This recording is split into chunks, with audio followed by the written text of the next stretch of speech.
Welcome back, everyone. I am so excited to jump into today's explainer.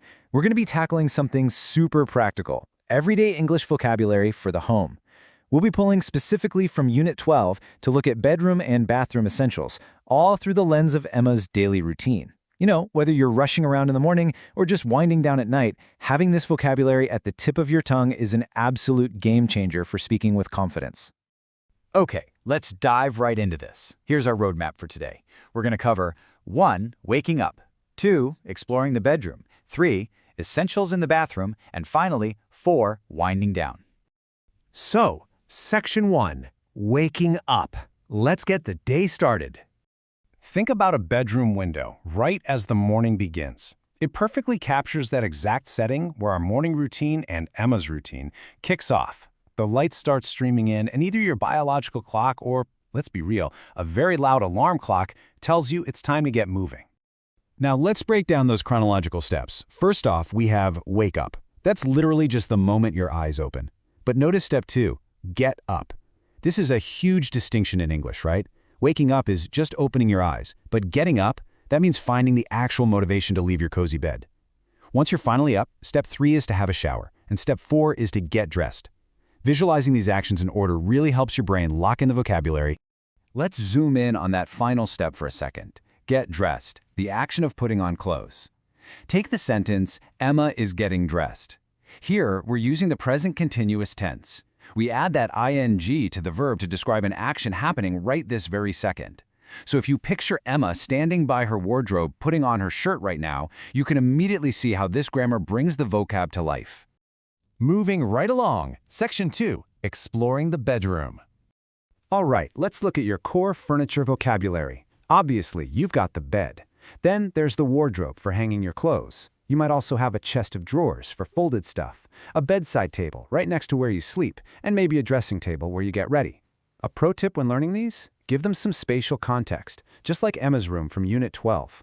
Picture a room with 2 wardrobes, one on the left, one on the right, and a big chest of drawers sitting perfectly under the window. Mapping it out like that really cements it in your memory. And of course, your smaller everyday items interact with that big furniture. Things like an alarm clock or a bedside lamp don't just float in midair, right? They sit on your bedside table, probably right next to some books you read before going to sleep. What about your pajamas? Those might be neatly folded on the bed or tucked into that chest of drawers. Connecting the small stuff to the big stuff creates a whole memorable scene in your head. So I want you to really think about this for a second. Are these sentences true about your own bedroom? Does it have one large window? Is there a big bed? Do you have a small bedside table with a lamp on it? Seriously, take a look around the room you're in right now, or just picture your bedroom at home and try to mentally name everything you see in English. It's a fantastic way to turn passive knowledge into active, usable language. All right, down the hall we go. Section 3, essentials in the bathroom. Let's talk personal care. Let's build a mental map of a typical bathroom. We've got the bath and the shower for washing up. We have the toilet. There's the basin, which is the sink where you wash your hands, and that usually has a mirror mounted right above it. And finally, a bathroom cupboard to stash all your supplies. Just like we did in the bedroom, geographically mapping these big items in your mind is an absolutely phenomenal memory trick. Now, let's check out the specific personal items you'd typically find sitting on that shelf or tucked in that cupboard. We have soap, shower gel, and shampoo for getting clean. For oral care, you've got your toothbrush and toothpaste. And for grooming, a hairbrush, a comb, and a razor. Notice how specific we're getting here? If you group them by their function, washing, brushing, grooming, it makes this big, long list of vocabulary so much easier to remember. Let's put one of those exact items into action. Clean my teeth. This is the action we associate with the noun toothbrush. Take a look at our example. Emma is cleaning her teeth. We're using that present continuous tense once again.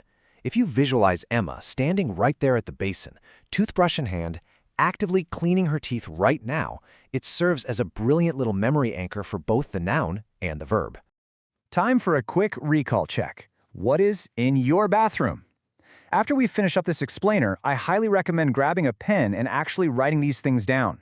Mentally label your own basin, your shower, your favorite soap, your specific toothbrush. When you apply the vocabulary to your actual real life and your own personal belongings, you're literally never going to forget it. And that brings us to our final stop. Section 4, winding down, our end-of-day routine. You know, learning opposites side by side is genuinely one of the absolute best hacks for language learning. Think about it. In the morning, you get dressed. At night, you get undressed. In the morning, you turn on the light. At night, you turn off the light. By pairing these actions as direct opposites, if your brain remembers one, it can easily pull up the other. It's just so incredibly efficient. Picture that exact moment when someone, maybe Emma or Lee from our source text, is finally finishing their day. They are turning off the light. It's such a simple, everyday action, but knowing to say turn off the light instead of something like close the light is exactly what makes your English sound totally natural and fluent. Let's trace those final few steps of the day. Step 1, go to bed. Step 2, get undressed. Step 3, you might read a bit using that bedside lamp we talked about earlier. And finally, step 4, fall asleep. Notice how we say fall asleep, not make asleep or go asleep. That's a specific collocation, words that just naturally go together in English, and it beautifully captures the transition into sleep.